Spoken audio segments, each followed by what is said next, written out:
Awesome. It looks like majority of people have joined in here, and the others can kind of flow in as we go. But yeah, thank you all for joining us this evening or afternoon, wherever you are, whether you're on the east or the west. Personally, I'm on the west coast here. Um, but yeah, a really important topic to cover today. Given the back to school rush is upon us, I hope everyone's managing okay. But we thought it'd be really important to talk about education savings.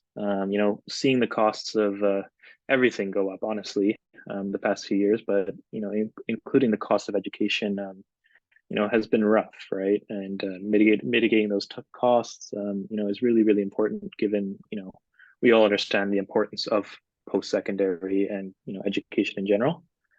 Um, Things like student loan debt, according to CBC, in Canada has, surpassed $25 billion, and surpassed $1.6 trillion in the United States.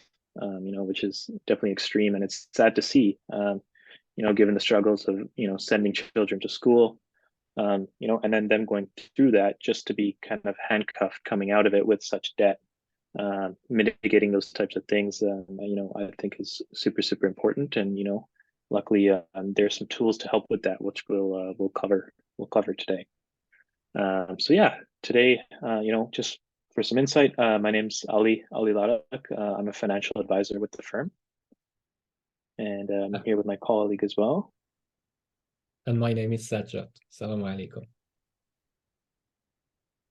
So yeah, let's go ahead and get started. Just a quick disclaimer. This webinar is for educational purposes only. It's not to be taken as personal financial advice. If you are interested in, a more personalized solution, please reach out to an advisor. If you do not have an advisor, you can reach out to us directly to have more of a one-on-one discussion with you.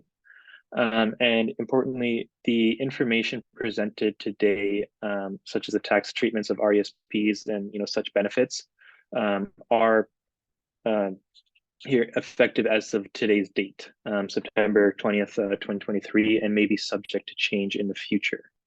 So it's important to just be aware of that. So just a quick agenda. We'll go through briefly about us. If you're not familiar with the company, we'll touch briefly on that.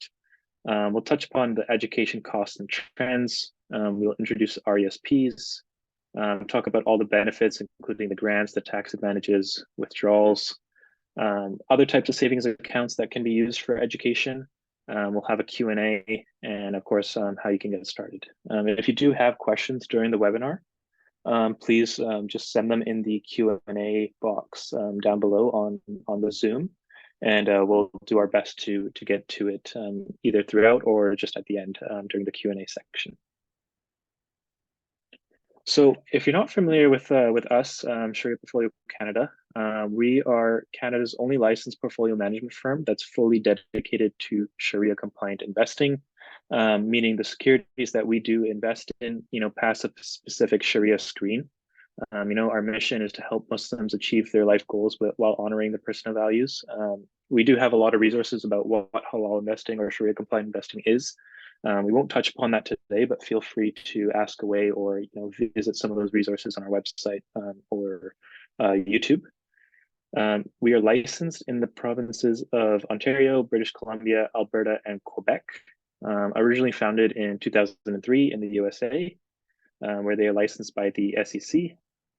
And in Canada, we are partnered with a top tier custodian, Fidelity Clear in Canada, which is also part of the Canadian Investor Protection Fund, meaning that accounts are insured up to $1 million. So to go ahead and start it off, let's talk about some post-secondary trends. As we all know, the cost of everything is going up, right? It's been tough to see, and of course, tough to deal with as well. As you can see, this is the cost, the tuition cost per semester average in Canada. And as you can see, in 2022/2023, we're at an all-time high at over, nearly $7,000 per semester. When it comes to the averages, the 4-year average for a 4-year university degree is, just shy of $100,000 for students living in residence. and just shy of $50,000 for students living at home. Grad school for an executive MBA is paid an average of $51,295 in tuition, and a regular MBA on average is just under $30,000. So some pretty extreme costs, of course. And of course, there's more. It's not just tuition costs.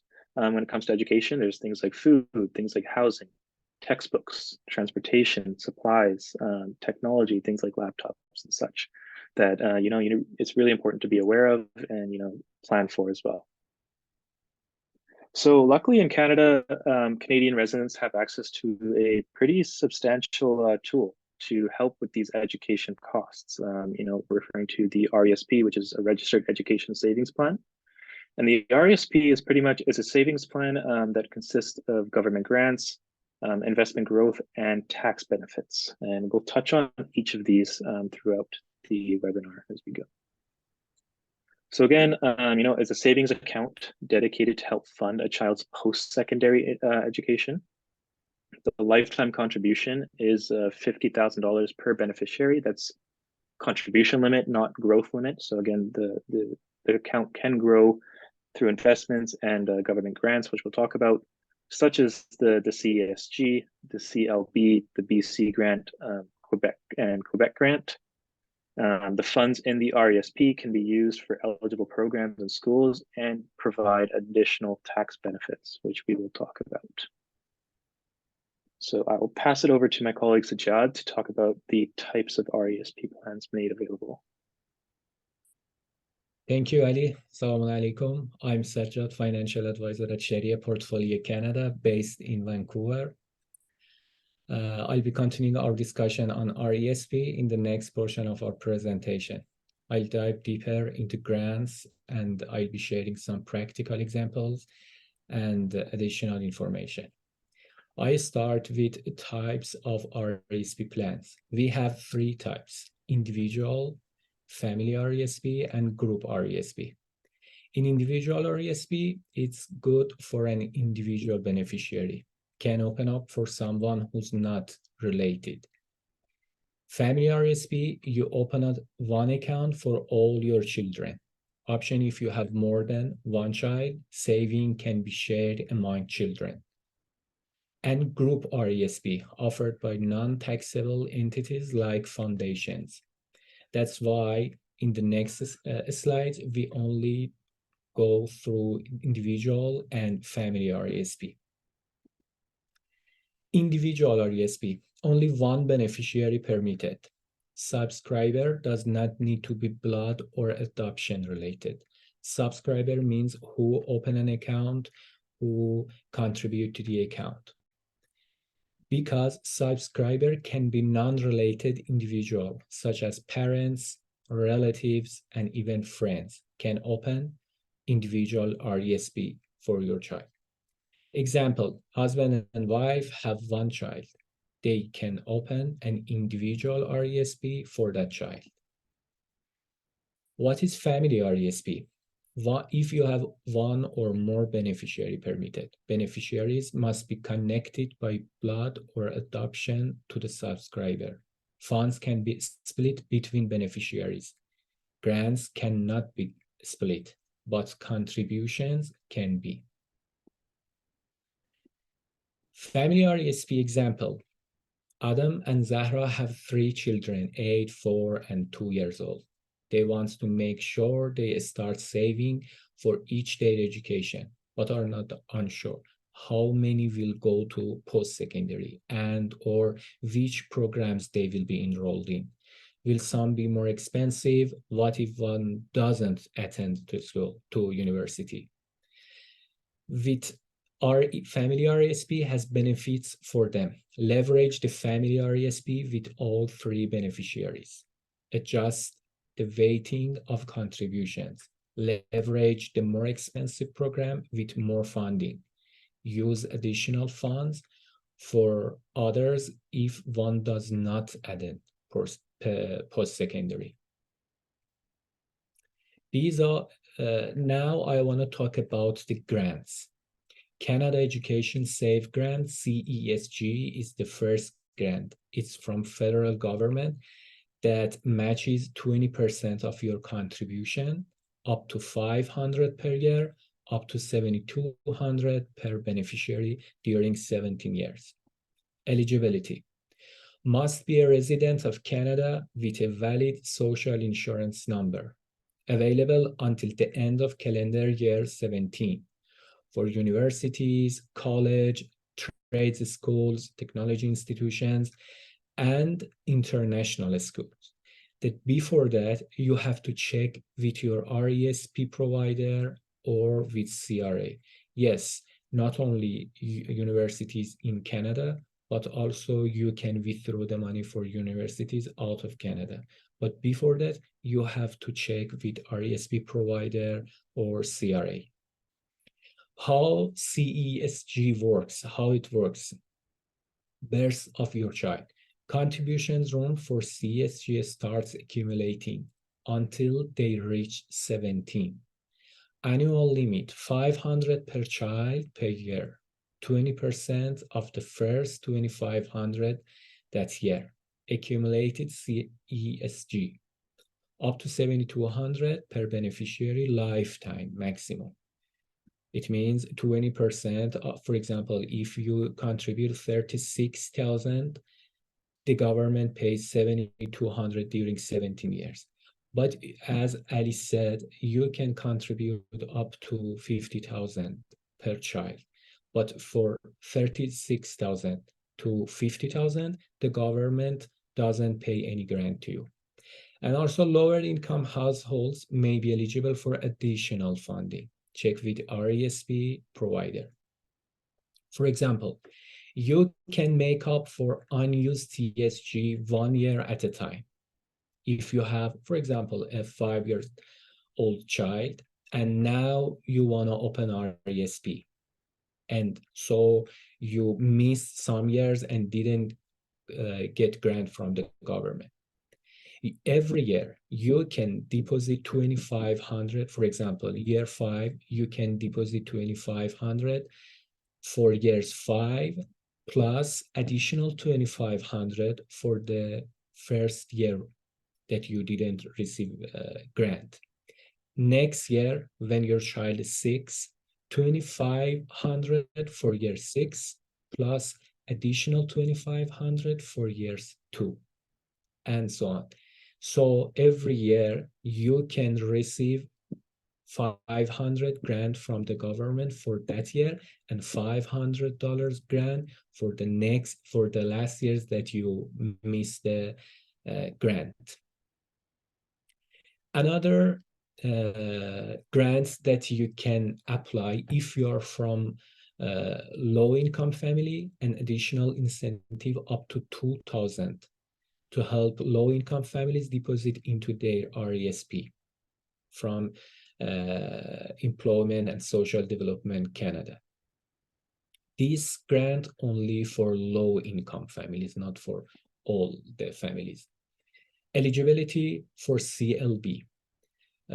Must be resident Canada with a valid social insurance number, available until the end of calendar year 17, born after January 1st, 2004, and be from a family with low income.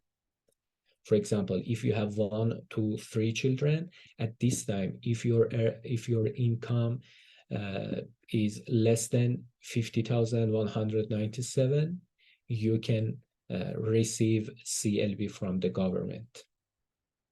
And if you have 4 and your income less than 56,000, and if you have 5 children and your income is less than 63,000, these numbers based on the website until today. Maybe in future the numbers change. How it works: beneficiary meets eligibility requirements. RESP is open and valid. Beneficiary receive $500 for the first year and $100 for each eligible year until age of 15. Lifetime maximum of $2,000 in the RESP account.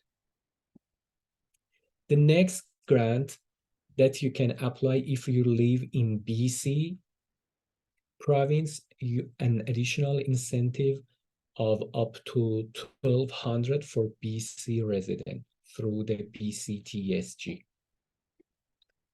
Eligibility for BCESG. This grant only for resident of BC. Parents and child are resident of BC. Child is born in or after 2006. Child is named as beneficiary for the RESP. Valid social insurance number can apply when the child is between 6 and 9 years old. It's one-time grant. How it works: beneficiary meets eligibility requirements. Beneficiary meets eligibility requirements. RESP is open and valid. Parents or guardian apply through financial institutions. Apply when beneficiary is between 6 and 9 years old, and beneficiary receive $1,200 from the BC government. If you have $10 or $100 in your account, it doesn't care. They pay $1,200 to the open RESP between age 6 and 9.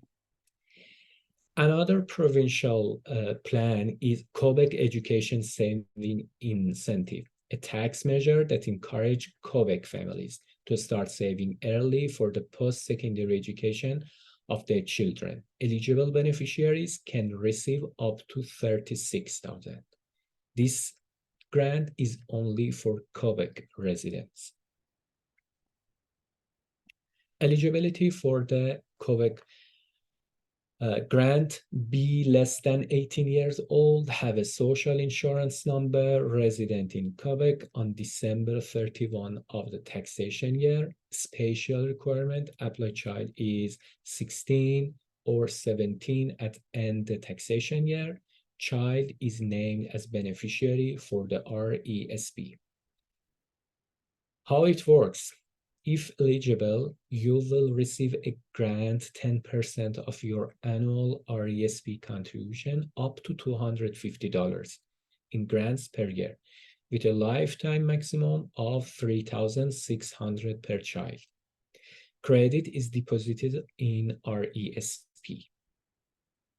Additional, depending on your income, you can earn extra 5 to 10% of the first $500 your contribution each year. This means eligible low and middle income families could be receive an additional $50 per year in RESP account. Thank you. This was my part. I'd like hand it over to Ali to take over and delve deeper into the next section of our presentation. Ali, please. You are mute, Ali. Sorry about that. Yeah, thank you, Sajjad, for going through that. And, we can't stress enough how important those grants are. Essentially getting free money from the government to fund these education costs, right? So it's really, really important to take advantage of that through the RESP.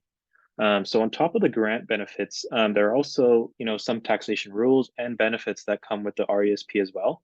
And I'll touch on them briefly here. So are the contributions to an RESP tax deductible? Similar to an RRSP, where contributions, you can deduct contributions from your taxes. With an RESP, you cannot. These are after-tax dollars, but the generated investment income, gains, dividends, and etc. are not taxed while they remain in the plan. So are the withdrawals taxable? So the grants and government contributions are known as educational assistance programs, EAPs, which I'll refer to them as two, are taxable at the hand of the student, not the subscriber, or not the one that is contributing to the RESP. So typically, students will have a less a lower tax rate relative to those contributing. So that's really where the benefits kicks in. So typically the RESP contains funds that were accumulated by contributions made by you, the subscriber, which are not taxable. Investment gains and government grant income are taxable, but again, at the hands of the student.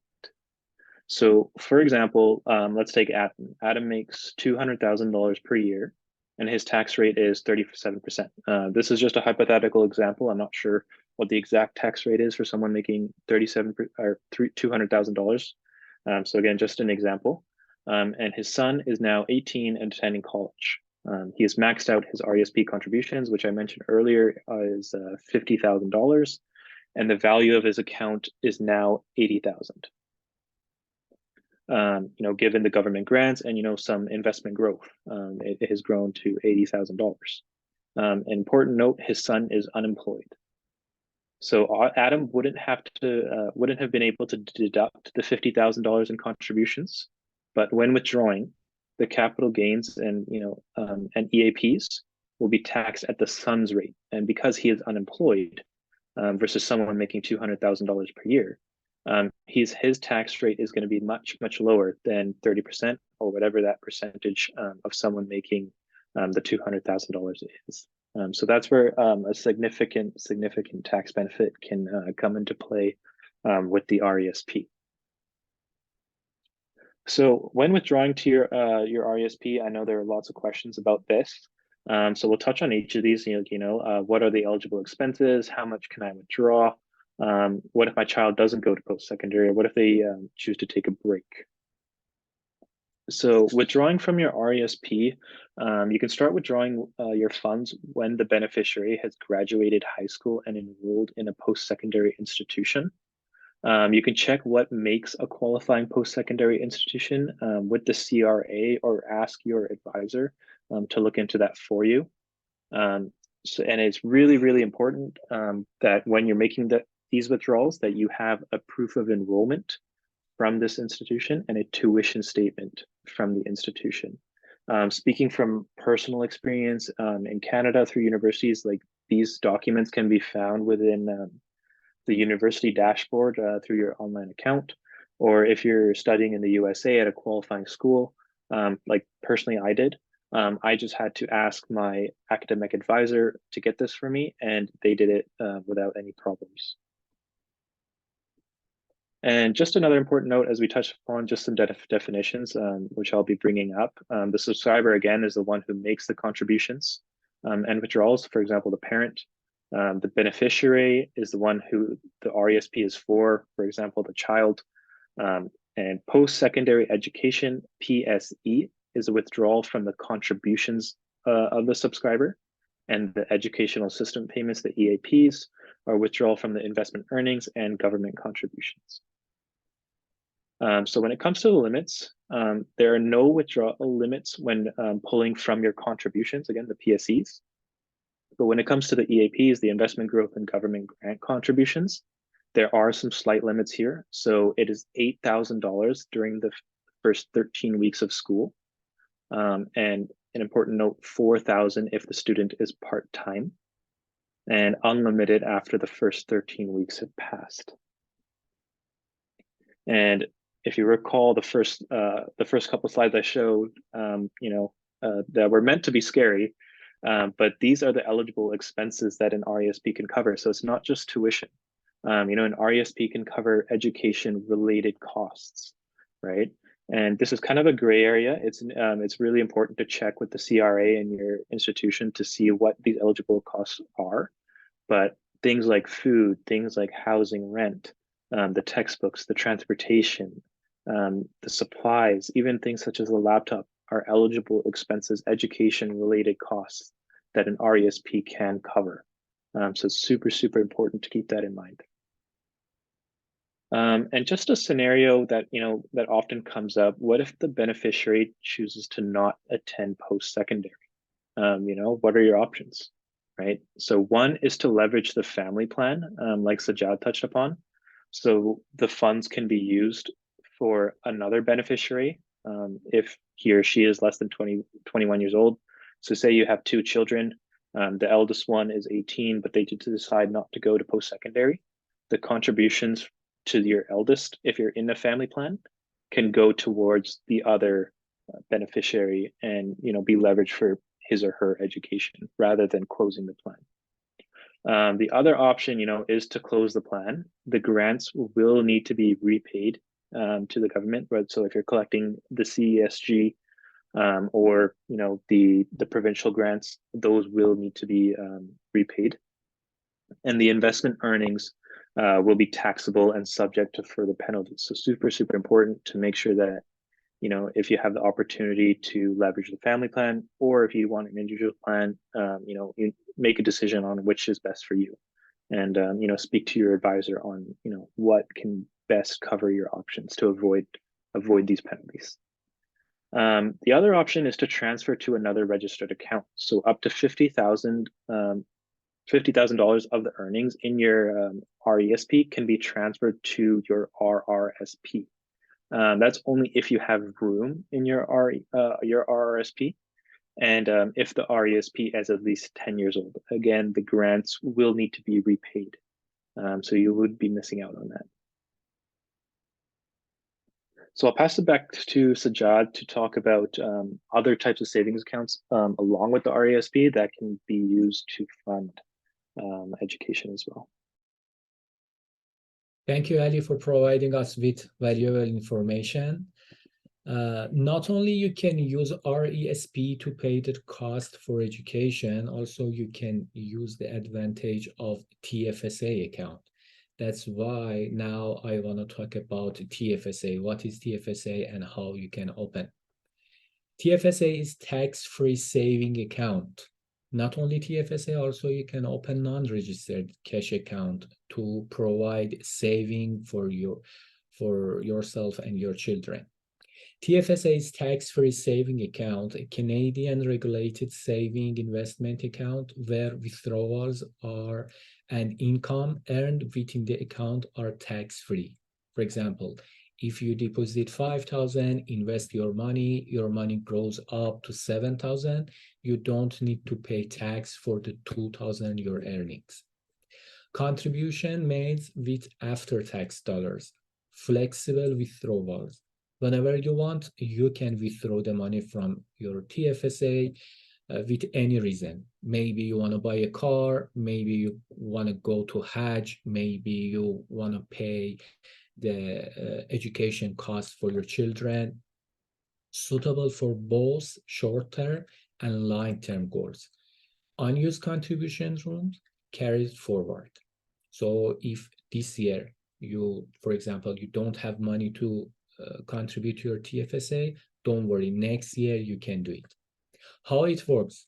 Must be at least 18 years old, depending on the province that you live. Some province 19, some province 18, to open TFSA, and a Canadian resident. TFSA for Canadian residents. If you have job or you don't have job, it doesn't matter.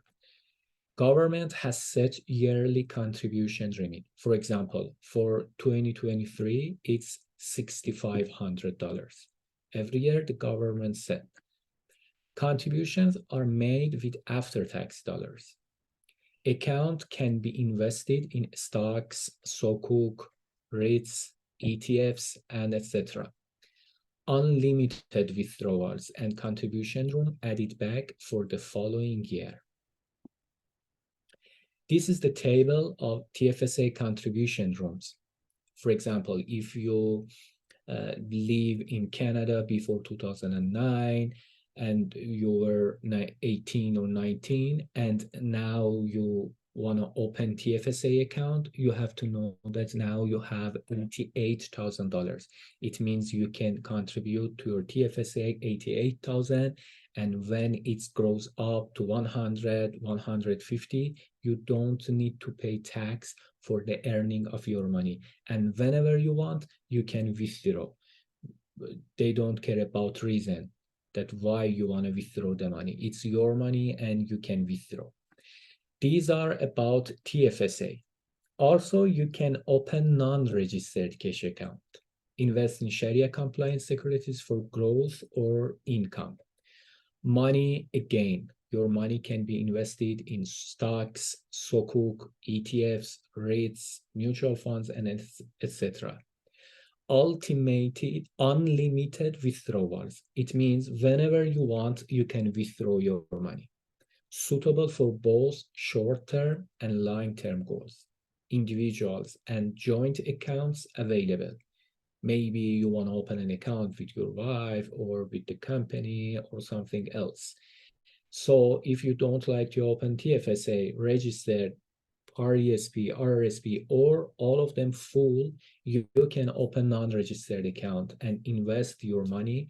And whenever you want, you can withdraw the money. And in Sharia portfolio, make sure that your investment based on Sharia. Now these are about RESP, about TFSA. To wrap up, RESP is an excellent way to save for your child's education with government grants and tax benefits, making them a smart choice. I hope this presentation has provided you with a solid understanding of how RESP works, TFSA. Now I and Ali would be happy to answer any questions you may have. Please, if you have Yeah, any. thank you for that. I hope you found some value, in that presentation, talking specifically about, the RESPs, the grants, and, as an investment firm, we didn't even touch on the potential investment growth. The RESP is an investable account. So on top of everything, your money can be in the markets, inshallah growing potentially as well. So I'll kind of leave the floor for the Q&A. I have some popular questions here that, I kind of just thought I'd bring up anyways, while you're typing out. One I saw, so about the RESP age limit, and talking about, if my child is 15, can I still contribute to the RESP until when? So the age limit for the RESP beneficiary, for a family plan, again, which is where if you have multiple beneficiaries, you can contribute until the beneficiary turns 31. For an individual plan, contributions can be made up to 31 years from when the plan has started. So, for example, if your child is 15 and you start the RESP now, you can contribute for another 31 years in the individual plan specifically. But it is important to keep in mind that may lead to some grant eligibility problems. Again, I'll pull up the CESG slide, for example.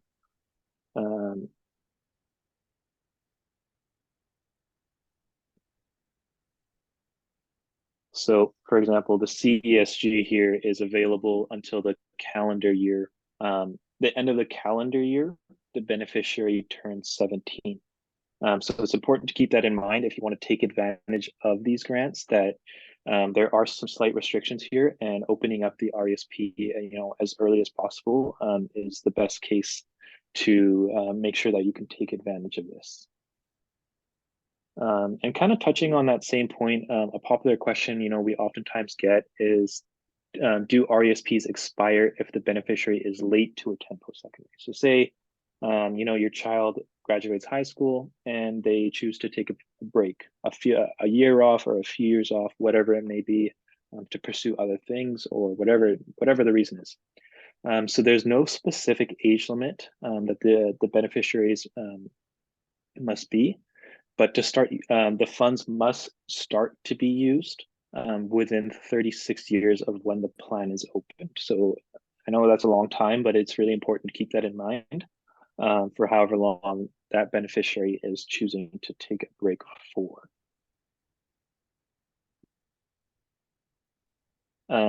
Another, of course, a really important question is, how do you register for such grants and make sure that you're taking advantage of this?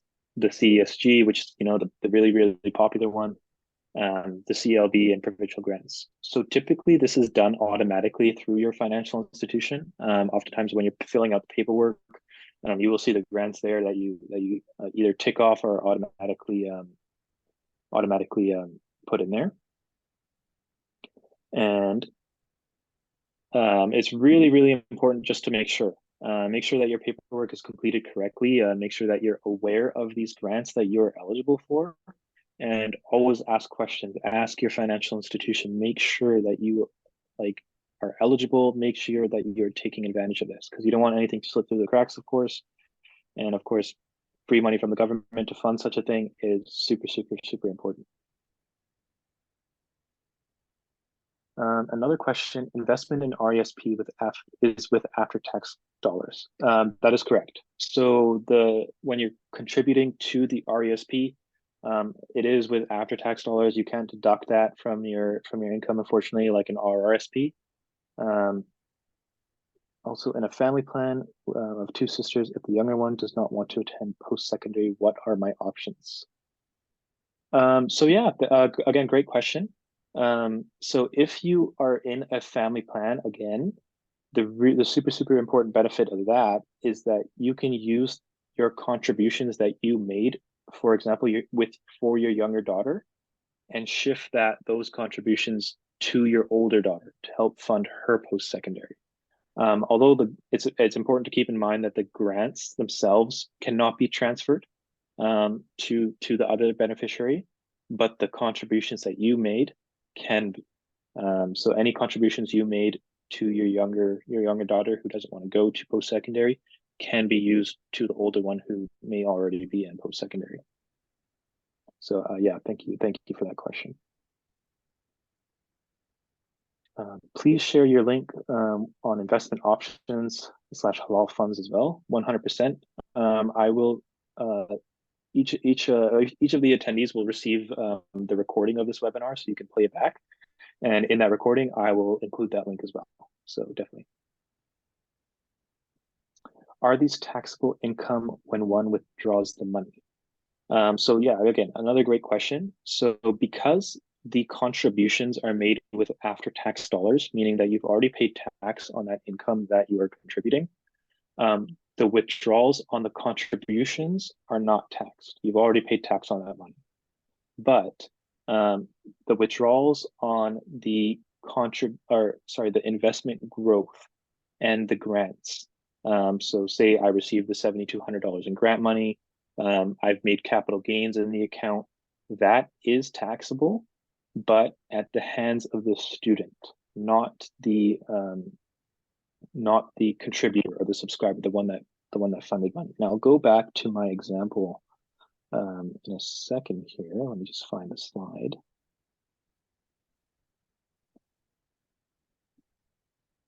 Here. So again, for example, if Adam makes $200,000 per year and again, his hypothetical tax rate is 37%. His son is 18, attending college, and unemployed. Adam contributed 50,000 to the RESP, which is the maximum. With the grants and investment growth, it grew to 80,000. So again, Adam wouldn't be able to deduct the $50,000 in contributions, but when withdrawing the capital gains, so that $30,000 of grants and investment growth, the EAPs was what it is, will be taxed at the son's rate. So because the son is unemployed in this example, his tax rate is going to be much, much lower than the 37% or whatever tax rate Adam's is at, or whatever tax rate yours is at with the income that you make. It'll be taxed at the hands of the beneficiary. So that's where the benefit kind of kicks in, because majority of the time, the beneficiary's tax rate is a lot lower than the one contributing to the RESP. So I hope that clears it up. Are these mandatorily directed to some education institute? So touching upon what the RSP eligible expenses are.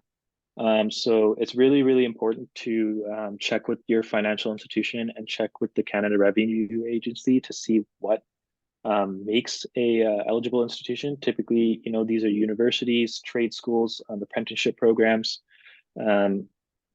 within Canada, and there are internationally as well. But it's really, really important just to double check, if this is eligible for the specific institution. And on top of the institutions, eligible expenses also include, things like food. If your child is living on residence, for example, and they need food, of course. Things like rent. Are they paying rent while they attend school? Things like textbooks, transportation, supplies, things like anything educational related. Again, it's a bit of a gray area. a gray area, sorry, it's important to check with the CRA and your financial institution as to what is eligible, but education related costs such as food, rent, books, transportation, supplies, things like a laptop are eligible.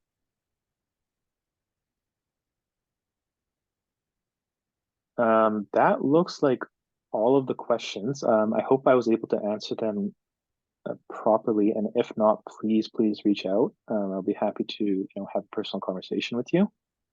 One point. And Ali, sorry, go ahead. Yeah, let me say about one point. These are all RESP, RRSP, TFSA, non-registered account. These are just accounts that when you open these accounts and deposit your money, you need to invest this money. When you want to invest, you can invest in ETF, you can invest in a stock market, stocks, REITs, mutual funds, whatever you want. In Sharia portfolio, we have two services. One service is active service. In active service, based on your goals, time horizon, and risk tolerance, we make a customized portfolio for you. Individual stocks and ETFs. The minimum for active service is $100,000. We have another service that it's passive service. The minimum for passive service is only $1,000. We have 6 portfolio models. Based on your goals, time horizon, risk tolerance, we find which portfolio model is suitable for you. And then we will invest your RESP, your TFSA, your RRSP, whatever you have, in 3 ETFs. One ETF is SPUS, the ETF in equities, one ETF in real estate, SPRE, and one ETF in SPSK in Sukuk. In our portfolio models from conservative to aggressive, all with 3 ETFs with different combination. So if you are interested to open an account, or if you have these accounts and you are interested to transfer to Sharia portfolio, only send a copy of your statement, and then we will contact the bank or other financial institutions and ask them to transfer to our company and make sure that investment is based on Sharia. No interest, no aid industry, that's all you know. And yeah. Yeah, thank you. Yeah, and if if you're interested in those services, we have a lot of resources on our website on how you can get started with that. And just to kind of cap it off here, with the most important question, right? How can I make the most of my RESP for my beneficiary? And just a few tips. It's really important to open the account early, to start funding it as early as you can, just to avoid paying lump sums or having to make up lost years for the CESG. And again, given the age restrictions to receive such grants, you want to make sure you capitalize on the full amount that you can get. Next is to leverage the right plan.